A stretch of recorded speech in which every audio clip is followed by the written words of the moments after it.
आप सभी का इस्तकबाल है आपके अपने channel chalk and duster academy पे। उम्मीद करते हैं आप अपने घरों में सुरक्षित होंगे, सेफ़ होंगे। और आज आपके लिए हम लोग लेकर आए हैं यूपी पीसीएस असिस्टेंट प्रोफेसर का जो उर्दू का एग्ज़ाम हुआ था उसकी आंसर की, वो भी जीएस वाले पार्ट्स की। क्योंकि उर्दू वाला इतना खास नहीं है, पेपर बहुत इजी आया था। सभी बच्चों ने मुझे लगभग 80+ क्वेश्चन किए, जिसमें 90 आपके उर्दू के पूछे गए थे और 30 सवाल आपके जीएस वाले पोर्शन से पूछे गए थे। तो उम्मीद है आप लोग अपने घर पर जो है एग्ज़ाम देकर वापस आ गए होंगे। तो इसीलिए जो वीडियो हम आपके लिए लेकर आए हैं, क्योंकि वीडियो का मतलब ये होता है जब आप अपने घर से निकले हैं और एग्ज़ाम को गए हैं, फिर वापस जब घर पे आ जाते हैं तब जाके आपको आंसर की जो है वो प्रोवाइड कराई जाए, ताकि आपका जो सफ़र है वो टेंशन में ना गुजरे। क्योंकि बहुत से बच्चे ऐसे होते हैं कि एग्ज़ाम दे के आते हैं, उनका लंबा सफ़र होता है 4-5 घंटे का, तो वो यूट्यूब खोल लेते हैं और इससे जब वो आंसर की देख लेते हैं फिर उनको पता चलता है कि भाई हमारे जो क्वेश्चन है वो इतने कम हो रहे हैं, या जो हम निशान लगा कर आए थे, जो गोला भर के आए थे, वो गलत हो गया है। तो ऐसी चीज़ों से बचने के लिए जो आप ये वीडियो देखें, अगर आप अभी तक अपने रास्ते में ही हैं, सफ़र में हैं, तो आपसे दरख्वास्त है कि अभी ना देखें। आप जब अपनी मंजिल तक पहुंच जाएं, अपने घर पे या आप अपने हॉस्टल में पहुंच जाएं, तभी इस वीडियो को देखें और आराम से देखें और इत्मीनान से देखें। हालांकि मैं आपको बता दूं वीडियो शुरू करने से पहले कि अगर आपने जीएस वाले पोर्शन में 15 क्वेश्चन ठीक कर दिए होंगे तो यकीन मानिए कि आपका जो इंटरव्यू की कॉल आ जाएगी। क्योंकि पीजीएस वाला पोर्शन जो है वो थोड़ा सा टफ़ आया था। अब 2 पोर्शन होते हैं, एक इजी बना दिया उन्होंने, एक टफ़ बना दिया। इसमें कोई घबराने वाली बात नहीं है। लेकिन जिसने अच्छी खासी मेहनत की होगी, क्योंकि उर्दू वाले तालिबे इल्म ज़्यादातर बैकग्राउंड से होते हैं उर्दू से, तो उन्हें जीएस में थोड़ी मुश्किलात का सामना करना पड़ता है। जबकि इसमें साइंस, रीजनिंग और मैथमेटिक्स के सवाल भी इसमें पूछे गए थे। हालांकि पॉलिटिक्स से ज़्यादा सवाल थे इसमें। तो आज हम पूरा रिव्यू करेंगे इस जीएस वाले पोर्शन का और अच्छे से करेंगे। अगर आप लोग आने वाले वक्त की तैयारी कर रहे हैं तो आप लोग इससे इस्तिफ़ादा हासिल कर सकते हैं, क्योंकि अभी आपके लिए यूपीएलटी ग्रेड का पेपर आने वाला है, उसकी वैकेंसीज़ आ जाएंगी जल्द से जल्द। तो आप उसमें भी इसी तरह का पेपर देखने को मिलेगा, क्योंकि जो उसका डिपार्टमेंट है वो सेम ही है। यूपी पीसीएस आपका यूपीएलटी का भी कराएगा, तो लगभग इसी से मिलता जुलता आपका जो पेपर आएगा। तो चलिए बातें को कम करते हुए अपना जो आज का सेशन है वो हम शुरू करते हैं। पहला सवाल है, निम्नलिखित में से कौन सा सुमेलित नहीं है? तो इसमें 3 सही होंगे, 1 गलत होगा। तो इसका मतलब इसमें ऑप्शन ए जो है वो गलत है। अनुच्छेद 52 जो है राष्ट्रपति का निर्वाचन नहीं, बल्कि इस बात को कहता है कि भारत का एक राष्ट्रपति होगा। बाकी तीनों जो हैं वो दुरुस्त हैं। नेक्स्ट क्वेश्चन पे देख लेते हैं, निम्नलिखित में से कौन सी संख्या नीचे दिए गए चित्र में क्वेश्चन मार्क के स्थान पर आएगी? तो इसका जो आंसर हो जाएगा करेक्ट, वो हो जाएगा ऑप्शन बी। अब क्यों होगा मैं आपको बता देता हूँ, छोटा सा ही क्वेश्चन है। अगर आप इसमें 46 में से 22 माइनस करेंगे तो ये आपका आ जाएगा 24। इसी तरह से 69 में से आप 42 माइनस करेंगे तो आपका 27 आ जाएगा। इसी तरह 79 में से 38 माइनस करेंगे तो आपका 41 आ जाएगा। इसी तरह से रीजनिंग को करने के 2-3 मेथड हो सकते हैं। आप 24 और 22 को ऐड करेंगे तो 46 आ जाएगा। 27 और 42 को ऐड करेंगे तो 69 आ जाएगा। 41 में से और 38 में से माइनस करेंगे तो आपका ऐड करेंगे तो आपका 79 आ जाएगा। तो इस तरह से आप जो है वो उससे रीजनिंग का सवाल कर सकते हैं। ये इसका ऑप्शन 2 दुरुस्त हो जाएगा। नेक्स्ट क्वेश्चन की तरफ बढ़ते हैं। एक सवाल है मैथमेटिक्स का है। एक स्कूल के 2017 से लेकर 2020 तक लड़कों एवं लड़कियों का अनुपात नीचे दिया गया है, जिसमें आप देख सकते हैं पूरा सवाल है। ये सवाल थोड़ा लेंथी था और बहुत ही टफ भी था। बहुत सारे बच्चे इसे छोड़ के आए होंगे, छोड़ के भी आना लाजमी है, क्योंकि इसे ज़रूरी नहीं है कि आपको सारे सवाल करने हैं, क्योंकि इसमें 1/3 की नेगेटिव मार्किंग है। जिसने छोड़ दिया है उसने ठीक किया है, जिसने इसे अटैम्प्ट कर लिया है और सही आंसर आ गया है उसके लिए बहुत अच्छी बात है, और जिसने तुक्का मारा है उसके लिए भी अच्छी बात है। ऑप्शन 2 जो डी जो है इसका करेक्ट हो जाएगा, 2:5 दुरुस्त हो जाएगा। नेक्स्ट क्वेश्चन की तरफ बढ़ते हैं। मौलिक अधिकारों के संदर्भ में निम्नलिखित कथनों में से कौन सा सही है? ऑप्शन देख लेते हैं, यानी कि पॉइंट पढ़ लेते हैं। संविधान का अनुच्छेद 19A जी भारत के सभी नागरिकों का किसी पेशा या व्यवसाय करने के अधिकार को सुरक्षित करता है। संविधान के अनुच्छेद 19A जी के अंतर्गत मादक द्रव्यों के व्यवसाय करने का कोई मौलिक अधिकार नहीं है। तो क्वेश्चन नंबर है ये हमारे पास 4, और इसका जो करेक्ट आंसर हो जाएगा वो ये हो जाएगा ऑप्शन सी। फर्स्ट और सेकंड इसका दुरुस्त आंसर हो जाएगा। नेक्स्ट क्वेश्चन की तरफ बढ़ेंगे। किस गवर्नर जनरल के कार्यकाल में प्राचीन स्मारक संरक्षण अधिनियम पारित हुआ था? तो सभी को पता है, इसका बहुत इजी सवाल था ये तो, लॉर्ड कर्जन। ये हिस्ट्री से सवाल पूछा गया था। अगला सवाल है, एंट्रोपी के संदर्भ में जब तंत्र की ऊर्जा बढ़ती है तो निम्नलिखित में से कौन सा कथन सही होगा? तंत्र की एंट्रोपी बढ़ती है, तंत्र की एंट्रोपी घटती है। ये जो है वो रीजनिंग का सवाल है और इसमें 2 दिए गए थे और दोनों में से एक ही सही आंसर होगा, और वो होगा ऑप्शन ए, यानी कि केवल एक, एंट्रोपी बढ़ती है। अगला सवाल रीजनिंग का है और ये भी इसमें बच्चों ने काफ़ी दिमाग लगाया था और बहुत ही लेंथी क्वेश्चन था, लेकिन आप अब इसे चाहें तो इसे ऑप्शन से भी देख के आप दुरुस्त कर सकते हैं, करेक्ट कर सकते हैं। रीजनिंग में क्या था कि इसमें आपको अल्फ़ाबेट को नंबरिंग से काटना था कि लोन को लोड्स, डैन को सन लिखा गया, तो फिर इसमें कोड सी का आंसर क्या होगा। तो आप देखेंगे कि लोन में, लोड्स में और सन में ओ कंप्लीट है, यानी कि सारी चीज़ें आ रही हैं, और स्कॉटलैंड में भी ओ आ रहा है। तो आप उसे ओ काटेंगे तो इसमें नंबरिंग कट जाएगी। इधर आप अल्फ़ाबेट काटेंगे, उधर ऑटोमेटिकली क्या कट जाएगी, नंबरिंग कट जाएगी। ये काफ़ी लंबा प्रोसेस है, काफ़ी लेंथी सवाल था, बच्चे ने हमें रिव्यू दिया, लेकिन अगर आप इसे ऑप्शन से देखेंगे तो ऑप्शन से भी दुरुस्त हो जाएगा। तो आप देखेंगे कि 1 2 3 4 5 6 7 8 स्कॉटलैंड लिखा हुआ है, लोन में 1 4 3 5 है, लोड्स में 8 1 2 4 है, डैन में 5 3 7 है, SON सन में 4 5 8 है। लेकिन आप इसमें नोट करने वाली बात यह है कि इसमें कहीं भी 6 नहीं है। तो इसलिए टाइम को बचाने के लिए बच्चों ने इसी ट्रिक का इस्तेमाल किया और ये कामयाब भी हुई, और इसीलिए इसका आंसर हो जाएगा ऑप्शन सी, क्योंकि सी का ना तो कोई कोड है और ना ही सी कोई अल्फ़ाबेट दिया गया है। तो इसलिए आप इसे इस तरह से भी कर सकते हैं। नेक्स्ट क्वेश्चन की तरफ बढ़ते हैं। नेक्स्ट क्वेश्चन है हमारे पास 8, सूची 1 और सूची 2 में सुमिलित कीजिए तथा सूचियों के नीचे दिए गए कूट में सही उत्तर को चुनाव कीजिए। यहाँ पे आप देख सकते हैं फ्रीऑन है, वाटर गैस है, रॉकेट ईंधन है, टांका है, द्रव हाइड्रोजन है, टिन तथा लेड, परशितक है, हाइड्रोजन तथा कार्बन मोनोऑक्साइड है। इसमें से आपको इनका मैच करना है। तो इसका जो सही आंसर हो जाएगा मैच करने के बाद वो हो जाएगा ऑप्शन ए, 3 4 1 2 इसका करेक्ट आंसर हो जाएगा। नेक्स्ट देख लीजिए। नेक्स्ट भी जो है वो भी इस तरह से मैचिंग है, और मेरे हिसाब से जैसे मैंने पेपर को एनालाइज किया, ये सवाल इस पेपर का सबसे इजी सवाल है। इसमें किसी को भी किसी भी तरह की कोई मुश्किलात का सामना करना नहीं पड़ा होगा। आपको पता है मत्स्य पालन क्या है, मछली का है, फूलों की खेती फूलों से होती है, रेशम के कीड़ों का पालन रेशम बनता है, और अंगूर की खेती जो है वो अंगूर से होती है। आप अपने हिसाब से देख लीजिए कि इसमें कौन सा सही आएगा, यानी कि ए का 4 आएगा, फूलों की खेती बी का 3 आएगा, इसके अलावा रेशम की है सी का 2 आ जाएगा। तो इसके हिसाब से आप देखेंगे तो ऑप्शन जो है वो पहला करेक्ट आ जाएगा, सॉरी पहला कह रहा हूँ मैं, ऑप्शन डी जो है वो दुरुस्त हो जाएगा। 4 3 1 2 इसका दुरुस्त आंसर हो जाएगा। नेक्स्ट क्वेश्चन की तरफ बढ़ते हैं। हाल ही में निम्न में से किस संस्थान ने एक नया ड्रोन अनुसंधान केंद्र खोला है? तो इसका ऑप्शन हो जाएगा ऑप्शन 2 IIT रुड़की।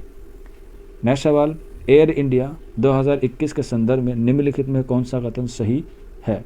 तो इसमें पूछा गया है इसका आयोजन बेंगलुरु में किया गया था, ये बिल्कुल दुरुस्त है। इसका आयोजन बेंगलुरु में किया गया था, 3 फरवरी से 5 फरवरी तक 2021 में इसका आयोजन किया गया था, और इसमें 3rd एडिशन था, 13 एडिशन इसमें हुआ था। एरो इंडिया का 13 एडिशन ये सम्मेलन हुआ था या आयोजन हुआ था।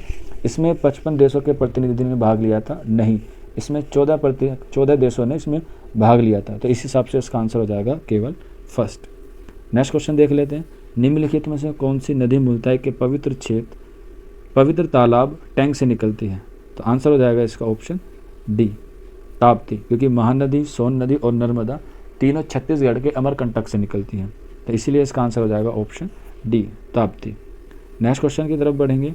एक बस में सवार 50 विद्यार्थी की औसत आयु 26 वर्ष है। जब एक कंडक्टर की आयु सम्मिलित कर ली जाती है तो औसत आयु 1 वर्ष बढ़ जाती है। कंडक्टर की आयु बतानी है। तो बहुत इजी सा सवाल है, आपको फॉर्मूला पता होगा औसत का, पदों का योग बटे पदों की संख्या होती है। तो पहले आपने इसको इस तरह से किया होगा, मल्टीप्लाई करके 550 से, तो इसका आंसर आ जाएगा 1000, यानी कि इसमें जो आयु है सबके मिला के वो 1000 बैठ रही है। अब वो कह रहा है कि जब कंडक्टर की आयु मिला ली जाती है तो यानी कि अब तादाद हो गई है 51, और औसत आयु भी कितनी बढ़ गई है, 21 हो गई है। पहले 20 थी, अब 1 बढ़ गई है। तो इस हिसाब से आ जाएगा 1071। तो अब 1000 में से आप 1071 घटा देंगे, यानी कि 1071 में से जब आप 1000 घटा देंगे तो आंसर आ जाएगा आपका ऑप्शन ए, 71। इस तरह से ये सवाल हो जाएगा। पदों का योग बटे पदों की संख्या, एवरेज का आपको पता है फॉर्मूला होता है औसत का। नेक्स्ट क्वेश्चन देख लीजिए। निम्नलिखित में से कौन स्वराज पार्टी के गठन से संबंधित है? तो इसका आंसर हो जाएगा ऑप्शन 2 और 4, यानी कि ऑप्शन ए, CR दास और मोतीलाल नेहरू ने स्वराज पार्टी की स्थापना की थी। अगले सवाल की तरफ बढ़ेंगे। जुलू जनजातियाँ निम्नलिखित में से राष्ट्रों में किस में पाई जाती हैं? तो आपको पता है ज़्यादातर जो जनजातियाँ पाई जाती हैं वो कहाँ पाई जाती हैं? साउथ अफ्रीका में। तो इसलिए इसका आंसर हो जाएगा ऑप्शन डी, दक्षिण अफ्रीका। अगला सवाल रीजनिंग का है।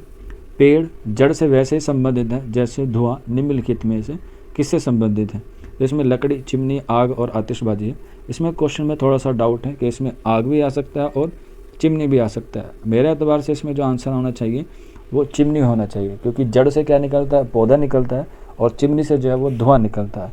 हालांकि आग भी हो सकता है, लेकिन मेरे एतबार से देखा जाए काफ़ी बच्चों ने इसका चिमनी ही लगाया, तो मेरे हिसाब से भी इसका आंसर ज़्यादातर चिमनी होना ज़्यादा दुरुस्त है। बाकी आंसर की ऑफिशियल आएगी तो आपको पता चल जाएगा। नेक्स्ट क्वेश्चन की तरफ बढ़ते हैं। हाइड्रोजन ईंधन सेल वाहन निम्नलिखित रसायनों में से किसका उत्सर्जक के रूप में पैदा करता है? तो इसका आंसर हो जाएगा option D, hydrogen peroxide. Next question की तरफ बढ़ते हैं। निम्नलिखित में से कौन सा सुमेलित नहीं है? सभी को मालूम होगा, करंट अफेयर से मिलता जुलता सवाल है। ये हो जाएगा ऑप्शन डी, इंदु मल्होत्रा। महिला क्रिकेट नहीं है, ये एक जज हैं। अगला सवाल, निम्नलिखित में से कौन सा सुमेलित नहीं है? ये भी फिर पॉलिटी से आ गया, और वो भी खास तौर से मौलिक अधिकार से। आपको पता है हमारे मौलिक अधिकार कितने हैं, तो यहाँ पे उनका आर्टिकल पूछा गया है कि आर्टिकल कौन सा किससे सुमेलित है या सुमेलित नहीं है। तो इसमें 3 सुमेलित हैं और 1 नहीं है, तो इसका आंसर हो जाएगा ऑप्शन बी, शोषण के विरुद्ध। इसका बिल्कुल करेक्ट आंसर हो जाएगा, क्योंकि ये 23 और 24 में आता है, 20 और 22 में नहीं आता है। अगला सवाल, अधिकतर रेगिस्तानी पौधे रात के समय पुष्पित होते हैं क्योंकि? तो इसका आंसर हो जाएगा ऑप्शन ए, उनमें फूल खिलना यानी कि पुष्पित होना कम तापमान द्वारा नियंत्रित होता है। अगला सवाल, निम्नलिखित कथनों पर विचार कीजिए तथा नीचे दिए गए कूट का उपयोग कर सही उत्तर को चुनिए। तो इसका जो आंसर है क्वेश्चन नंबर नेक्स्ट का, तो इसका मेरे हिसाब से जो है वो ऑप्शन ए सही हो जाना चाहिए, केवल एक सही। हालांकि यहाँ पे आप देख सकते हैं, क्योंकि इसमें 128 जो है वो सूक्त होते हैं, लेकिन यहाँ पे संस्कृत दिया गया है, जबकि ऋग्वेद को जो है वो अष्टक नहीं कहते हैं। अष्टक कहते हैं अष्टाध्यायी को, जो पाणिनि की है। आपने पढ़ा भी होगा उर्दू कवायद में कि अष्टाध्यायी जो किसकी है, वो पाणिनि की है। तो अष्टक उसे कहते हैं क्योंकि उसमें 8 भाग हैं, इसलिए उसे अष्टाध्यायी कहते हैं, और उसी का दूसरा नाम है अष्टक। दोनों ऋग्वेदिक काल की ही रचना है। आपने पढ़ा भी होगा वैदिक संस्कृत और क्लासिकल संस्कृत, तो उसी वाले दौर से, कदीम हिंद आर्याई दौर से इस सवाल को लिया गया है। हालांकि तारीख में, हिस्ट्री में आप देखेंगे तो वो अलग है। तो यहाँ पे ऋग्वेद में जो है वो 128 सूक्त हैं, ना कि संस्कृत है। हो सकता है टाइपिंग में वो थोड़ा मिस्टेक हो गया, लेकिन अष्टक जो है वो अष्टाध्यायी को कहा जाता है। तो इसका ऑप्शन मेरे हिसाब से केवल एक ही होना दुरुस्त है। अगला सवाल खदान के ताल्लुक से पूछा गया कि कौन सा सुमेलित नहीं है और कौन सा सुमेलित है। तो आप देख सकते हैं बच्चे काफ़ी कंफ्यूज भी थे कि इसमें कौन सा लगाए, क्योंकि इतनी सारी खदानें किस किस को याद रहेगी। लेकिन अगर आप देखेंगे कि नाम से मिलते जुलते आप भी उससे अंदाज़ा लगा सकते हैं, क्योंकि मध्य प्रदेश में ज़्यादातर नाम जो होते हैं वो राजपूत या थोड़े भारी भरकम वाले होते हैं। लेकिन आप देखेंगे बेला डीला तो कुछ अलग सा नाम लग रहा है। एक बच्चे ने इसी तरह से बताया मुझे, तो वही मैं आपको बता रहा हूँ। उसने लगा दिया था इस तरह से, अंदाज़ा लगाया था बेला डीला कि मध्य प्रदेश में इतना लचीला नाम नहीं हो सकता, और इसलिए इसका आंसर हो जाएगा बेला डीला। मध्य प्रदेश में नहीं है, ये छत्तीसगढ़ में है। अगर आप लिखना चाहें तो लिख सकते हैं, ये छत्तीसगढ़ में है। तो इस तरह से जो है सवाल आप एग्ज़ाम में कर सकते हैं। नेक्स्ट क्वेश्चन देख लीजिए, निम्नलिखित में से कौन सा देश क्वाड समूह का हिस्सा नहीं है? आंसर हो जाएगा ऑप्शन ए, कतर इसका दुरुस्त आंसर है। ये भी काफ़ी अच्छा सवाल था, जुड़ता मिलता जुलता सवाल था। नेक्स्ट क्वेश्चन की तरफ बढ़ेंगे। इस तरह से फिर ये आपका मैचिंग आ गया, चैलेंजर गद, डॉल्फिन उबार, चैलेंजर उबार और चागोस कटक। इसमें आपको बताना, तो इसमें ये थोड़ा डीपली क्वेश्चन भी था, क्योंकि ये ज्योग्राफी के पार्ट से सवाल पूछा गया है, और ज्योग्राफी के हिसाब से थोड़ा सा डीपली है, और लिटरेचर के बच्चों के लिए तो ख़ास तौर से। तो इसका जो करेक्ट आंसर हो जाएगा वो हो जाएगा ऑप्शन बी, 4 3 2 1 इसका दुरुस्त आंसर हो जाएगा। अगला सवाल देख लीजिए, ये हिस्ट्री से रिलेटेड है। बलबंग तुर्गानी चहलगामी का सदस्य था। आपको पता है ये 40 समूह का एक ग्रुप था जिसे इल्तुतमिश ने शुरू किया था, और इसको ख़त्म किया था बलबंग ने। इसके अलावा इसमें कथन आर है, उसने अपनी योग्यता के कारण अधिक महत्वपूर्ण स्थान प्राप्त कर लिया था। तो इसका जो करेक्ट आंसर हो जाएगा वो हो जाएगा ऑप्शन ए तथा आर दोनों सही है, और आर जो है वो एक ही सही व्याख्या करता है। तो ऑप्शन ए इसका करेक्ट आंसर हो जाएगा। नेक्स्ट क्वेश्चन की तरफ बढ़ते हैं। नेक्स्ट क्वेश्चन फिर से सुमेलित है। इसमें थोड़ा ट्रिकी क्वेश्चन है, क्योंकि ये साइंस से, और साइंस में जो है खासतौर से लिटरेचर वाले बच्चे कमज़ोर होते हैं। लेकिन अगर थोड़ा बहुत आपने आइडिया लगाया होगा तो पता चल गया होगा, क्योंकि हड्डियों में क्या होता है, हमारे कैल्शियम होता है। तो इस हिसाब से बी के साथ तो 3 आना ही आना है। अब आपके घर में दूध होगा, अब दूध खट्टा किससे होता है आपको पता है किस तरह से होता है, लेकिन रीजनिंग में और साइंस में तो आपको थोड़ा सा दिमाग लगाना पड़ता है। तो दूध के खट्टे होने को हम बोलते हैं लैक्टिक अम्ल। इसी तरह से सारी चीज़ें आप जब मिलाएंगे तो आपको सारी चीज़ें आती हुई चली जाएंगी। आमाशय रस में क्या आ जाएगा, हाइड्रोजन, और सिरका में होता है एसिटिक अम्ल। तो अब देख लेते हैं कौन सा ऑप्शन जो है वो आपके हिसाब से दुरुस्त होगा। तो इसका जो करेक्ट आंसर हो जाएगा वो हो जाएगा ऑप्शन सी, इसका दुरुस्त हो जाएगा। 3 ए का जो हो जाएगा वो 2 हो जाएगा। 3 4 1 ऑप्शन दुरुस्त हो जाएगा। अगले सवाल की तरफ बढ़ते हैं। इसमें बताया निम्नलिखित में किसको भारत के नए सैन्य अभियान का महानिदेशक नियुक्त किया गया है, तो इसका करेक्ट आंसर हो जाएगा ऑप्शन सी, BS राजू इसका दुरुस्त है। अगला सवाल, निम्नलिखित में से कौन सा कथन मुद्रा संकोचन के अर्थ का सही व्याख्या करता है, तो इस क्वेश्चन में जो है मेरे हिसाब से आंसर होना चाहिए ऑप्शन बी, कीमतें बढ़ रही हैं। जैसे ही कीमत बढ़ेंगी तो आप जो है वो मुद्रा को अपने पास सेव करेंगे। संकोचन का मतलब होता है चीज़ें सिकुड़ती हैं। जैसे ही कीमत बढ़ेंगी तो जाहिर सी बात है बाजार में जो है वो पैसे कम आएंगे। जब मूल्य संकुचन होगा, मुद्रा का संकुचन आप लोग करेंगे तो तभी तो करेंगे जब आप चीज़ें महंगी होंगी तो आप चीज़ों को दरगुजर करते हैं, चीज़ें नहीं खरीदते हैं। तो इसलिए जैसे कीमत बढ़ेगी तो मुद्रा संकुचन हो जाएगी। लेकिन इसका जो आंसर हो सकता है वो ऑप्शन ए भी हो सकता है, दोनों ही हो सकते हैं, लेकिन ज़्यादातर चांसेस है इसके ऑप्शन बी के कि कीमतें बढ़ रही हैं। लेकिन अगर आपने ऑप्शन ए भी लगाया कि मूल्य बढ़ रहा है मुद्रा का, कीमतें बढ़ रही हैं, तो जाहिर सी बात है उसका भी अर्थ हो सकता है। तो दोनों पे आप लोग इसे क्वेश्चन डाउट लगा के क्वेश्चन मार्क को रख सकते हैं। जब ऑफिशियल आंसर की आएगी तब आप इसे अच्छे से कर सकते हैं। अगला सवाल है वही है, कथन पूछा गया है मराठा चौथ और सरदेशमुखी के रूप में कर वसूल करते हैं। बिल्कुल करते हैं, 1/10 करते थे। इसके अलावा मराठों ने 1761 में पानीपत के द्वितीय युद्ध में भाग लिया है।